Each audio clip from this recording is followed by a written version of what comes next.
What's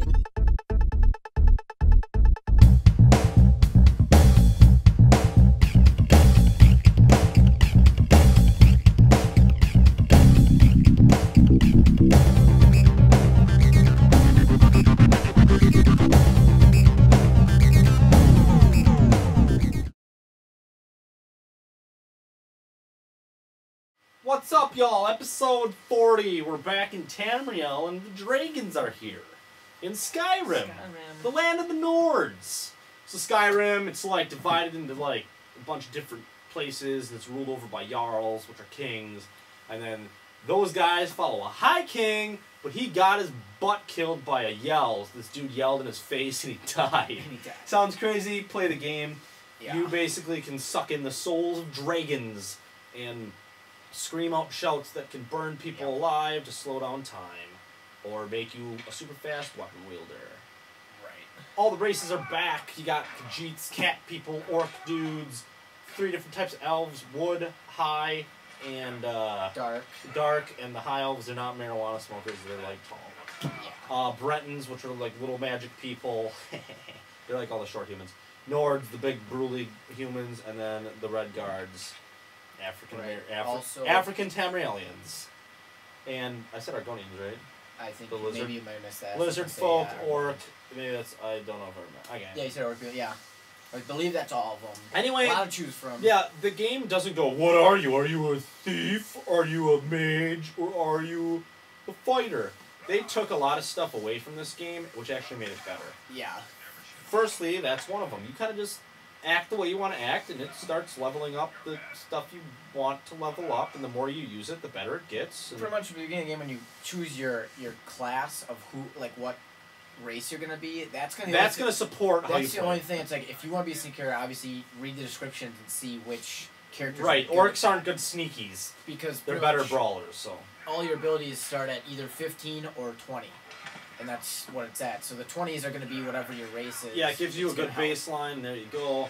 Basically, as you, like, let's say Al's shooting some arrows a lot, his arrow thing will get leveled up. Anytime anything gets leveled up, that goes to your collective level up. Boom. Level enough stuff up, you get a level up. You get, basically, you can upgrade your magic, upgrade your stamina, or upgrade your health. It's your choice. One of those goes up by 10. Yep, and you get a perk point. So maybe you want to use your perk point on better dual hand wielding weapons, or maybe you want to put a perk point into light armor. It's totally up to you. Yeah, this is where it really gets into your strategy of what you want to be, because you can only put in points to what you have unlocked.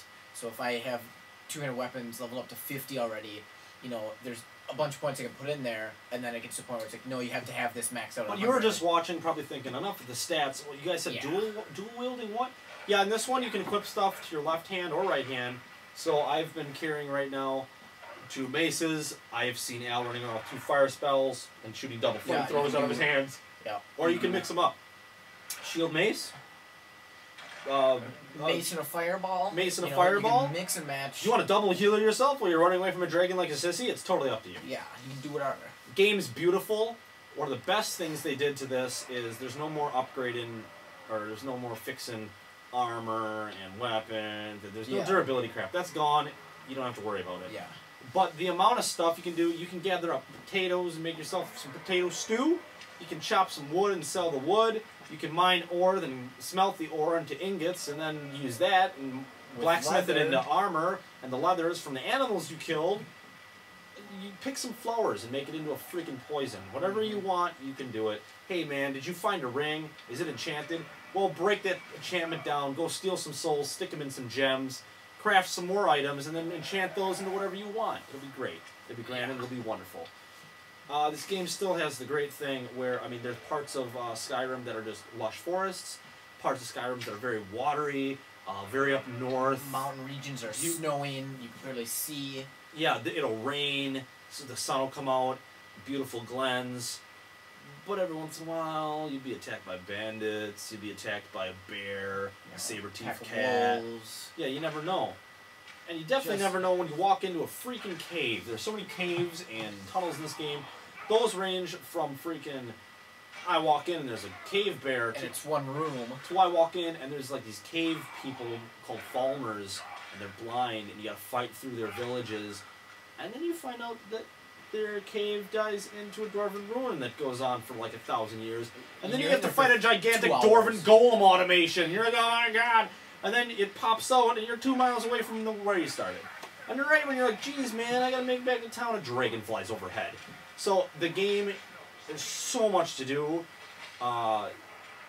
Biggest innovation, they totally rewrote a bunch of stuff. You can play in first person or third person, and third person feels like third person. First person feels like first person, and you can mix and match. Yeah. And like their third person in the last few games has been really clunky and not... It wasn't made for it. The best, you can tell. yeah. And now they've refined it. It's very well Combat's cool if you do critical attacks and finish them off for a critical attack. This time will slow down and show you like do an awesome hit, like catching a wolf in your hands and smashing it in the face. Yeah. It's awesome. Just stuff like that. To climbing up on a dragon's head. It's just cool stuff, adds to the thing. The music's amazing. Graphics are amazing. Yeah. So much to find. So much to do. So many people to talk to. There's so many missions, side missions and real quest missions, guilds, all that stuff. They're, you know... You never know what the game's going to throw at you, Huge. and you will find yourself addicted to it so fast. It is... I can't put it down. Crazy. It's yeah. The scope of it and the polish is amazing. Not to say I haven't had an arrow sticking out of my eye socket for 2 hours at a time. You know, this... And not saying that I haven't been stuck in a rock. Right. This game is so gigantic, they can't get every little glitch out. You still have some minor glitches. But that's what patches are for. But they'll slowly patch it up, and I haven't seen or had anything major happen where it's, you know, it's unforgivable. Most of it has been little cosmetic things that... Right. In the span of how much I've played the game, they were relevant. It doesn't matter. It's fun to over... 10 out of 10. This redefines what sandboxing is. So Bethesda out of it. By DJ Tallgeese, Al's Odd Food Fetishes. Coming up, Assassin's Creed Revelations, Metal Gear Solid HD Collection. Oh.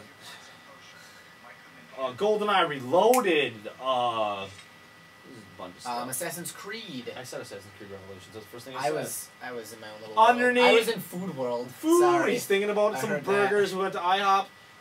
We'll talk about that later. Yeah. So, behind the scenes. stuff underneath. Yeah. Watch behind TSFG. It's usually a video day after this. It's underneath this. We talk about everything. We will show you stuff that Al got in the collector's edition of Skyrim and talk more about Skyrim.